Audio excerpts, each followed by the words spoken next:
আপু ভালো আছেন? এই তো আলহামদুলিল্লাহ ভালো আছি ভাই। নাম কি আপনার? রেশমি। রেশমি আপা, বাসায় কে কে আছে? বাসায় আমার মা আছে বা আমার একটা বাচ্চা আছে ছোট। মা আছে, বাচ্চা আছে। হুম। স্বামী কোথায়? মারা গেছে। স্বামী মারা গেছে। প্রতিবেদনে কেন আসছেন? কি করবো ভাই, অনেক কষ্ট করে আইছি। কেন একা জীবন আর কতদিন থাকবো ভাই? কেন আমার নিজের জন্য না হলে আমার একটা বাচ্চা আছে, বাচ্চার জন্য তো বিয়ে শাদি করতেই হবে, এর জন্য আইছি। যদি সেরকম একটা ভাই পাই যে আমার বাচ্চার দায় দায়িত্ব নিয়ে আমার পাশে থাকে, সেরকম একটা মানুষ পাইলে আমি বিয়ে শাদি করবো দেখে আইছি।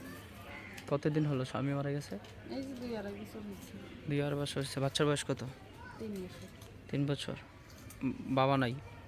না, সংসার চলে কিভাবে আপনাদের? খুব কষ্ট চলে ভাই, আমি একাই সংসারটা চালাই। আগে মা কাজ করতো, মা অসুস্থ হওয়ার পরে আর তো মা যাইতে পারে না, আমি নিজেই কাজ করি। এখন কি চাচ্ছেন? এখন চাই যে সেরকম একটা মানুষ যে আমাদের দায় দায়িত্ব নিয়ে আমার পাশে থাকবে, সেরকম একটা মানুষ পাইলে বিয়ে শাদি করবো, এর জন্য আইছি প্রতিবেদনের সামনে। আপনার সাথে কেউ যোগাযোগ করতে চাইলে কীভাবে যোগাযোগ করবে?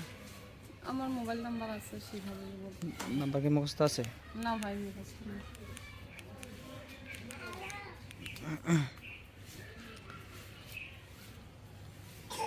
আপুর সাথে যারা যোগাযোগ করবেন, ফোন নাম্বারটা বলছি: 01851040374।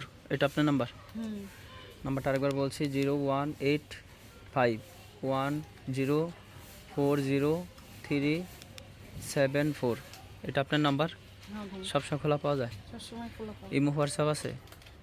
আসছিল, মোবাইলটা নষ্ট হয়ে যাওয়ার পরে আর চালাই না, এখন বাটাম সেটে গেছে। বাটন ফোন আছে?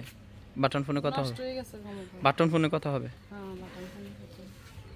কেউ যদি যোগাযোগ করতে চান আপুর সাথে, ফোন নাম্বারটিতে যোগাযোগ করবেন। বিদায় নিচ্ছি, আল্লাহ হাফেজ।